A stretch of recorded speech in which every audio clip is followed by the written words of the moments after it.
Welcome to Harry gallery. இன்றைக்கி நம்ம ஒரு பாவாடை சட்டையில் வந்துட்டு எம்ப்ராய்டரி போட போகிறோம். அதுக்கு முன்னாடி சப்ஸ்கிரைப் பண்ணலைன்னா சப்ஸ்கிரைப் பண்ணிக்கோங்க, மறக்காமல் பெல் பட்டனும் கிளிக் பண்ணிக்கோங்க. இப்போ வந்துட்டு ஃபஸ்ட்டு கீழே தான் வந்துட்டு நம்ம கீழே பார்டரில் இடுப்புக்கிட்ட வந்துட்டு பெல்ட் மாதிரி வரும் இல்லையா, ஸோ அந்த இடத்துல ஃபஸ்ட்டு நம்ம எம்ப்ராய்டரி போட போகிறோம். அப்புறம் நெக்குக்கு கீழே ஒரு மோட்டிவ் போட போகிறோம். ஸோ ஃபஸ்ட்டு வந்துட்டு எப்பயும் போல் நம்ம ஸ்லீவுக்கெல்லாம் எப்பயும் போடுவோம் இல்லையா, ஒரு 2 லைன். ஸோ அது மாதிரி ஜரியில் போட்டுக்கலாம். செயின் ஸ்டிச் வந்து ஜரியில் போட்டுக்கலாம்.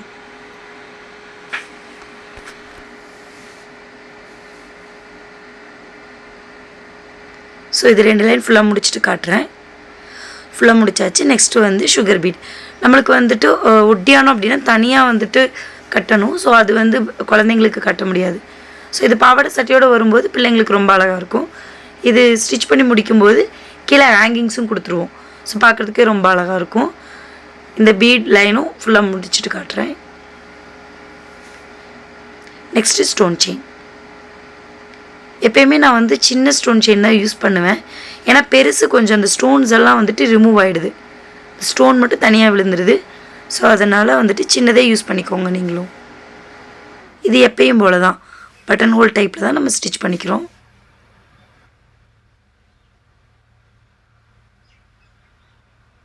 ஒவ்வொரு செயினுக்கு நடுவுலையும் போடலாம், ஒன்று விட்டும் போடலாம். ஸோ இதை முடிச்சுட்டு நெக்ஸ்ட் ஒரு சுகர் பீட் கொடுத்துட்டு காட்டுறேன். ஃபுல்லாக முடிச்சாச்சு.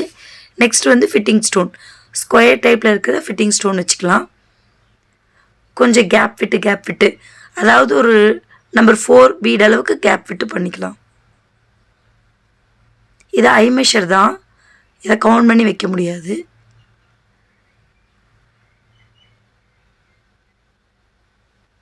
இது கொஞ்சம் வெயிட்டாக இருக்கும். ஸோ இந்த ஃபிட்டிங் ஸ்டோனை வந்துட்டு நம்ம நீடிலோட பேக் சைடில் திருப்பி, இரும்பு நீடில்னால் பேக் சைடில் திருப்பி கொஞ்சம் க்ளூ எடுத்துட்டு அதில் ஒட்ட வச்சோன்னா தான் வைக்க முடியும். ஃப்ரண்ட் சைடு நீடில் டிப்பில் வைக்க முடியாது. ஃபுல்லாக வச்சாச்சு. நீங்கள் உங்களுக்கே தெரியும் ஃபுல்லாக ட்ரை ஆகிருக்கு. நான் வந்து எப்படி ட்ரை சீக்கிரம் பண்ணேன் அப்படின்னா, இந்த மாதிரி அயன் பாக்ஸ் லைட்டாக சூடு பண்ணி எடுத்துகிட்டு வந்து அப்படியே கீழ்ப்பக்கமாக வச்சு அயன் பண்ணிடுவேன். மேலே இல்லை, கீழ்ப்பக்கமாக. நான் உங்களுக்கு வச்சு காட்டுறேன் பாருங்கள். கீழ்ப்பக்கமாக வச்சோம் அப்படின்னாவே அந்த க்ளூ ஃபுல்லாக சீக்கிரமாக ட்ரை ஆயிரும். ஆனால் வைக்கிறதுக்கு முன்னாடி ஏதாவது ஒரு துணியில் வச்சு பார்த்துட்டு பண்ணுங்கள், ஏன்னா வெந்து போகிறதுக்கு சான்ஸ் இருக்குது. இப்போ அந்த கேப்பில் ஃபுல்லாக நம்பர் 4 பீடு வச்சுக்கலாம். நான் ஆல்ரெடி சொன்ன மாதிரி நம்பர் 4க்கு தான் நான் வந்து கேப் விட்டுருந்தேன். ஸோ நம்பர் 4 அளவுக்கு கேப் விட்டுருந்ததில் நம்பர் 4 பீடை வச்சு அட்டாச் பண்ணிக்கலாம். மேக்ஸிமம் நான் ரீசனாக போட்ட எல்லா மோட்டிவ்க்குமே வந்து எண்டு நாட் வந்து அப்படியே மாட்டி தான் விட்டுருப்பேன். கண்டிப்பாக வந்துட்டு எண்டு நாட் போட மாட்டேன், ஏன்னா அது ரொம்ப சேஃபாக இருக்குது. ஸோ அதனால் நான் இதவே ஃபாலோ பண்ணிகிட்ருக்கேன். நீங்களும் அது மாதிரி கொஞ்சம் ட்ரை பண்ணிங்கன்னா வந்துடும். அப்புறம் அதவே ஃபாலோ பண்ணிக்கலாம்.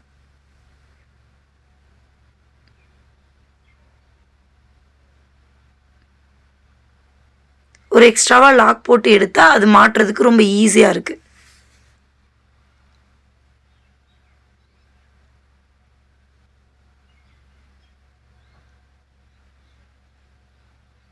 ஸோ இதே மாதிரி ஃபுல்லாக லைன் ஃபுல்லாக வச்சு முடிச்சுட்டு மறுபடியும் ஒரு சுகர் பீட் லைன் கொடுத்துட்டு காட்டுறேன். ஃபுல்லாக வச்சு முடிச்சாச்சு. பார்த்திங்கன்னா தெரியும். ஸோ இதுக்கப்புறமா நம்ம என்ன கொடுக்க போகிறோன்னு பார்க்கலாம். ஒரு லைன், அதாவது ஒரு பீடு வந்து சுகர் பீட், ஒரு பீடு வந்து நம்பர் 4, இந்த மாதிரி எடுத்துகிட்டு அரும்பாக கொடுத்துக்கலாம். இது எடுக்கும்போது தான் கொஞ்சம் சிரமமாக இருக்கும், வைக்கும்போது ரொம்ப ஈஸியாக இருக்கும். இதுவும் நம்ம மாட்டி தான் விட போகிறோம். ரொம்ப பக்கமாக வைக்க போகிறதில்ல, ஒரு பீடு அளவுக்கு கேப் விட்டு வைக்க போகிறோம்.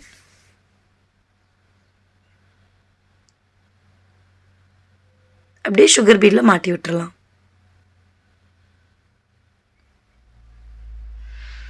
இதுவும் ஐ மெஷர் தான். எந்த பீடையும் வந்துட்டு வச்சு நான் பண்ணல, அப்படியே ஐ மெஷர்லேயே போட்டுட்டேன்.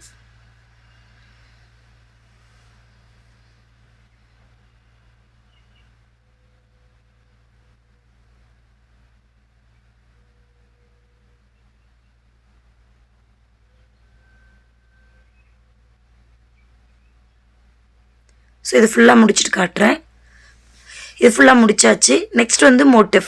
இது வந்து ஒரு மயில் மாதிரி ரொம்ப சிம்பிளாக போட்டால் போதும். கூட ஃப்ரண்ட் ஃபேஸ் இருக்கு இல்லையா, அதை ட்ரா பண்ணியிருக்கேன். மேலே வந்துட்டு லைட்டாக ஒரு ஃபெதர் மாதிரி வர்ற மாதிரிக்கு. ஸோ இதோட அவுட்லைன் தான் ஃபஸ்ட்டு நம்ம போட போகிறோம். அவுட்லைன் போட்டுட்டு இதில் மெட்டீரியல் ஒர்க் தான் பண்ண போகிறோம் ஃபுல்லாக. ஏன்னா த்ரெட் ஒர்க் பண்ணலை. ஏன்னா இதனுடைய ட்ரெஸ் வந்து ஃபுல்லாக ரெட்டு தான், கீழேயும் ரெட்டு தான் மேலேயும் ரெட்டு தான். மேலே வந்து நெட்டு வச்சு ஸ்டிச் பண்ண போகிறோம். நெக்கிலேருந்து நெக்கு அந்த ஷோல்டர்கிட்ட மட்டும் நெட்டு வரும் இல்லையா, அந்த டைப்பில் இது ஸ்டிச் பண்ணி வரும்போது நான் உங்களுக்கு கம்யூனிட்டி டேப்பில் போடுறேன், இன்ஸ்டாகிராம் பேஜ்லேயும் போடுறேன். ஸோ அதனுடைய அவுட்லுக் வந்து நல்லா தெரியும். ஸோ இது ஃபுல்லாக அவுட்லைன் கொடுத்துட்டு காட்டுறேன். ஃபுல்லாக அவுட்லைன் கொடுத்தாச்சு. நெக்ஸ்ட் வந்து பீடு. சுகர் பீடு வந்து கொஞ்சம் தான் வைக்க போகிறேன், பட் அதை ஃபஸ்ட்டு வச்சுக்கலாம். அப்போ தான் உங்களுக்கு வந்து செப்ரேட்டாக பிரிக்கிறது உங்களுக்கு நல்லா தெரியும். சும்மா அந்த லைட்டாக அந்த கர்வ் இருக்கு இல்லையா, பெரிய மாதிரி இருக்கு இல்லையா, அந்த இடத்துல மட்டும் சுகர் பீடு வச்சுருக்கேன்.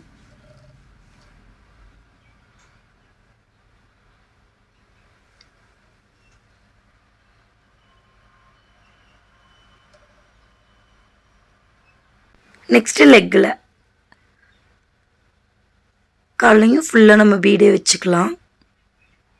கேப் இல்லாமல் பீடாக வச்சு ஃபில் பண்ணிக்கலாம். இது ரொம்ப சின்ன மோட்டிவ். ஸோ பீட் அவுட்லைன் கொடுத்து அதுக்கப்புறம் மெட்டீரியல் ஃபில் பண்ண முடியாது. ஸோ அதனால் நெக்ஸ்ட் அப்படியே ஜர்தோசி கொடுத்துடலாம். இதுக்கு வந்து எம்போசிங்க்கு வச்சும் கொடுக்கலாம், எம்போசிங் இல்லாமையும் கொடுக்கலாம். இந்த ஸ்டிச் வந்து ஆக்சுவலாக வந்துட்டு லைனாக அப்படியே வரும். ஜர்தோசியில் மேட் ஃபில்லிங் போடுவோம் இல்லையா, சேம் மேட் ஃபில்லிங் மாதிரி தான். அதுக்கு எம்போசிங் எதுவும் கொடுக்காம சென்டர் பாயிண்ட் பண்ணி அடுத்தடுத்த லைன் போடுவோம் இல்லையா, அதெல்லாம் இல்லாமல் அப்படி லைனாக போடுவோம். ஸோ அது மாதிரி போடுறது. இப்போ கரெக்டாக அதோட ஹெட்டு வரைக்கும் கொண்டு போய் முடிச்சுக்கலாம். மேட் ஃபில்லிங்னாவே உங்களுக்கு தெரியும், நம்ம சென்டரில் இருந்தால் ஸ்டார்ட் பண்ணுவோம், ரெண்டாக பிரித்து தான் பண்ணுவோம். ஸோ அது மாதிரி தான் பண்ணுறேன் நான்.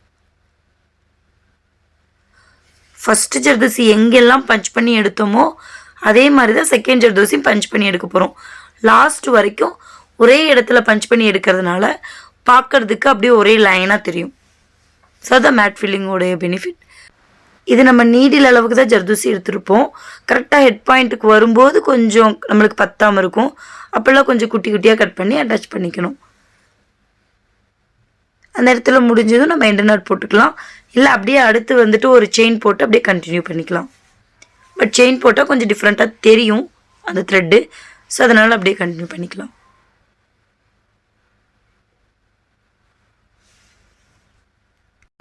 ஸோ நெக்ஸ்ட்டு நம்ம சேம் இதே தான் பண்ண போகிறோம். அழுங்காமல் அந்த ஜர்தோசியை நம்ம எடுத்துகிட்டு லைட்டாக வளைய மட்டும் வந்துருச்சு. ஸோ அதனால் பிரிச்சுட்டேன். மறுபடியும் அட்டாச் பண்ணி கம்ப்ளீட் பண்ணிக்கிறோம். ஸோ இதே மாதிரி தான் ரெண்டு சைடும் நம்ம போட போகிறோம். எக்ஸ்ட்ரா இருக்க ஜர்தோசியை லைட்டாக ஜர்தோசி இப்படி பிரித்து விட்டுட்டு, உங்களுக்கு தெரியாது இந்த இப்படி இந்த மாதிரி கொஞ்சம் பின்னாடி பக்கமாக வளைச்சோன்னா அந்த கம்பி நல்லா ரவுண்டாக தெரியும். அந்த இடத்துல கட் பண்ணணும். இது எல்லாமே நான் உங்களுக்கு வந்து டுட்டோரியல் வீடியோவில் போட்டிருக்கேன், அது பிளேலிஸ்ட்டில் இருக்குது. அதில் நிறைய டிப்ஸ் இருக்கும், நீங்கள் வேணும்னா அதில் போய் பாருங்கள். அப்போ தான் இன்னும் கிளியராக புரியும். இதை விட அங்கே இன்னும் கிளியராக இருக்கும். ஸோ ஃபுல்லாக முடித்தாச்சு. நெக்ஸ்ட்டு கொஞ்சம் பெருசாக இருக்கிற ஜர்தோசி எடுத்திருக்கேன். ஸோ பார்க்குறதுக்கு நல்ல லுக்காக இருக்கணுன்றதுக்காக இதை அப்படியே கட் பண்ணிக்கலாம். இது அளவெல்லாம் கிடையாது, நம்ம நீடில் அளவுக்கு. ஸோ இதை அப்படியே எடுத்து அந்த ஃபெதர் மாதிரி இருக்கு இல்லையா, ரெக்க மாதிரி இருக்கு இல்லையா, அந்த இடத்துல ஃபுல்லாக அவுட்லைன் கொடுத்துக்கலாம்.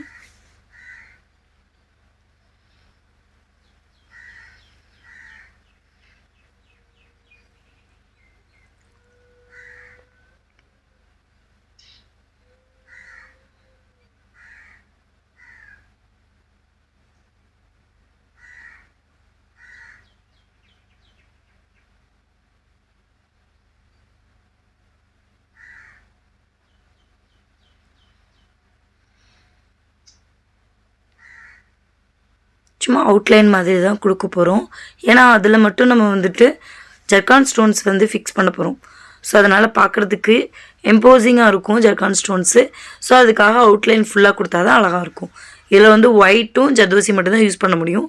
ஸோ அதனால் ஜர்கான் ஸ்டோனுக்காக வந்துட்டு நம்ம ஃபுல்லாக க்ளூ அப்ளை பண்ணிக்கலாம்.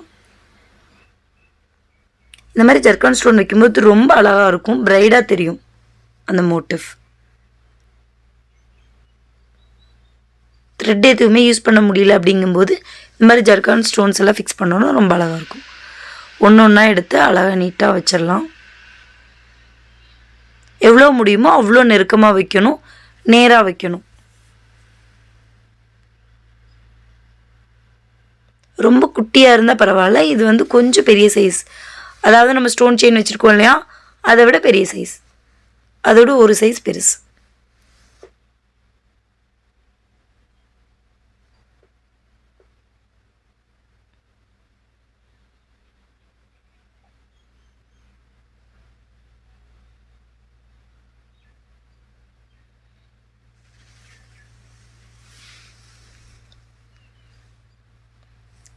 இந்த க்ளூவை ஃபுல்லாக ட்ரை பண்ணுறதுக்காகவும் நம்ம அந்த அயன் பாக்ஸ் வைக்கலாம்.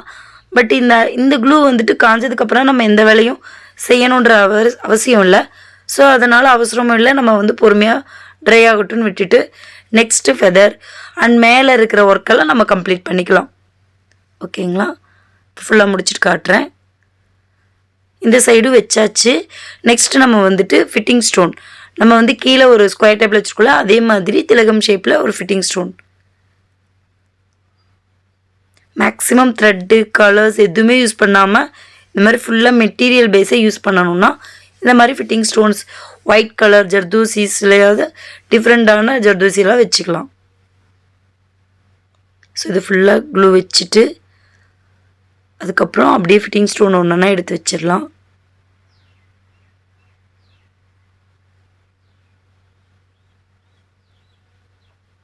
வேணும்னா ரொம்ப உங்களுக்கு வந்துட்டு கரெக்டாக ஸ்டோன் வந்து ஃபிக்ஸ் பண்ண முடியாது நீடில் அப்படின்னு தோணுச்சு, ஏன்னா இது வந்து கொஞ்சம் கெட்டியாக இருக்கும், வெயிட்டாக இருக்கும், ஸ்டோனில் அவ்வளோ சீக்கிரத்தில் தூக்கிட முடியாது.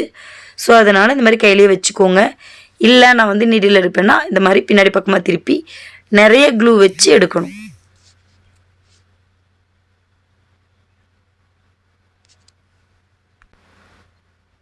இந்த மாதிரி ஃபுல்லாக வச்சு முடிச்சிடலாம். ஃபுல்லாக வச்சு முடிச்சதுக்கப்புறமா இது சீக்கிரமாக ட்ரை ஆனால் தான் நான் அடுத்த ஒர்க் பண்ண முடியும், அதனால் அயன் பாக்ஸ் வச்சு ஃபுல்லாக ட்ரை பண்ணிக்கிறேன். கீழ்ப்பக்கமாக வச்சோம் அப்படின்னாவே அது ஃபுல்லாக அப்படியே ட்ரை ஆகிறது நம்மளுக்கே தெரியும்.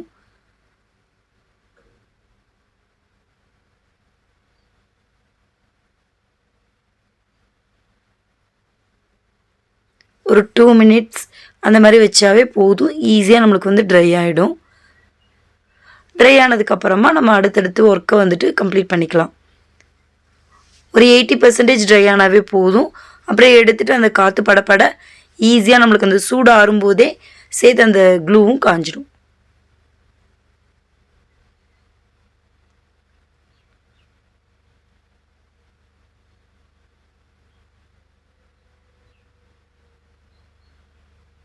ஸோ ட்ரை ஆயிடுச்சான்னு செக் பண்ணிவிட்டு நெக்ஸ்ட்டு நம்ம வந்துட்டு ஒர்க்கு ஸ்டார்ட் பண்ணிக்கலாம்.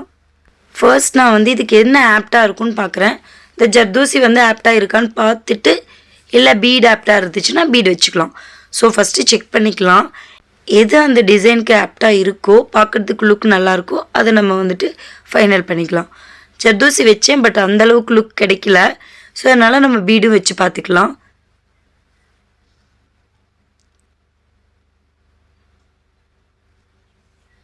அந்த செயின்லேருந்து அப்படியே த்ரெட் எடுத்து பீட் அப்படியே 2 அட்டாச் பண்ணி எடுத்துக்கலாம். இது உங்களுக்கு வந்துட்டு அந்த ஃபிட்டிங் ஸ்டோனை சுற்றி வந்து திலகம் ஷேப் கரெக்டாக பர்ஃபெக்டாக கொண்டு வர முடிஞ்சதுன்னா இந்த மாதிரி போடுங்க. இல்லை அப்படின்னா ஃபஸ்ட்டு அந்த திலகம் ஸ்டோனை சுற்றி வச்சுட்டு அதுக்கப்புறமா பண்ணுங்கள். நான் அந்த லைனோடு வந்துட்டு நூல் வச்சு அப்படி மாட்டி விட்டுட்டு அதுக்கப்புறமா அந்த ஃபிட்டிங் ஸ்டோனை சுற்றியும் பீடு வைக்கிறேன். ஸோ இந்த மாதிரியும் பண்ணி பார்த்துட்டு அது செட் ஆகலை, அது ரொம்ப பர்ஃபெக்டாக இல்லை அப்படின்னா மட்டும் ஃபிட்டிங் ஸ்டோனை சுற்றி வச்சுட்டு அப்படியே லைன் வச்சுக்கோங்க.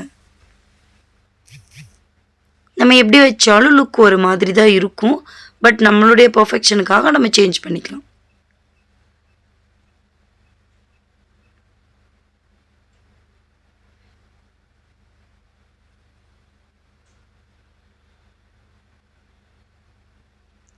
ஸோ இதே மாதிரி ஃபுல்லாக நம்ம ஒவ்வொரு ஃபெதர்லேயும் நம்ம போட போகிறோம். நான் ஆல்ரெடி சொன்ன மாதிரி ஃபிட்டிங் ஸ்டோனை சுற்றி ஃபஸ்ட்டு வச்சுட்டு அதுக்கப்புறமும் லைன் கொண்டு வந்துக்கலாம். இது ஃபுல்லாக முடிச்சுட்டு காட்டுறேன். ஃபுல்லாக கம்ப்ளீட் பண்ணியாச்சு. நான் பீட்லேயே ஃபுல்லாக கம்ப்ளீட் பண்ணிட்டேன், அதுதான் ரொம்ப அழகாக இருக்குது. ஸோ அதனால் அந்த இடத்துல நம்ம ஐ வைக்கணும் இல்லையா, ஸோ அதுக்காக நம்ம லைனில் வச்சுருக்க அதே ஸ்டோன் செயின்னா அதிலிருந்து அந்த ஜர்கான் ஸ்டோனை பிரித்து எடுத்துக்கலாம். இது ஆல்ரெடி நான் ஓல்டு வீடியோவில் போட்டிருக்கேன் டிப்ஸில். நம்மக்கிட்ட 1-2 ஜர்கான் ஸ்டோன் இல்லைன்னா இந்த மாதிரி ஸ்டோன் செயின்லேருந்து அப்படியே பிரித்து எடுத்துக்கலாம். இந்த மாதிரி ஐபால்லாம் வைக்கிறதுக்கு நம்மளுக்கு ரொம்ப யூஸ்ஃபுல்லாக இருக்கும். ஸோ அதனால் லைட்டாக க்ளூ வச்சு அந்த ஜர்கான் ஸ்டோனை மேலே வச்சிடலாம். இதுவும் ஜர்கான் ஸ்டோன் தான்.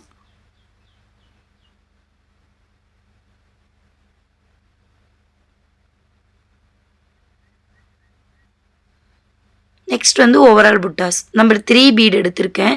அதை அப்படியே அங்கங்கே வச்சுக்கலாம். ஏன்னா இதோடைய மேலே நெக்குக்கு மேலே வந்துட்டு வெறும் நெட்டு தான் வரும். ஸோ அதை மெஷர் பண்ணி ரொம்ப சிம்பிளாக பண்ணிக்கலாம் இந்த ஓவரால் புட்டாஸ். ஏன்னா அப்போ தான் அழகாக இருக்கும். நம்ம ஓவரால் புட்டாஸ் ரொம்ப அதிகமாக கிராண்டாக வச்சோம் அப்படின்னா கீழே இருக்கிற அந்த லைனையும் மேலே இருக்கிற மோட்டிஃபையும் ஓவரால் புட்டாஸ் ஓவர்டேக் பண்ணும். ஸோ அதை பேஸ் பண்ணி தான் நம்ம ஓவரால் புட்டாஸ் போடணும்.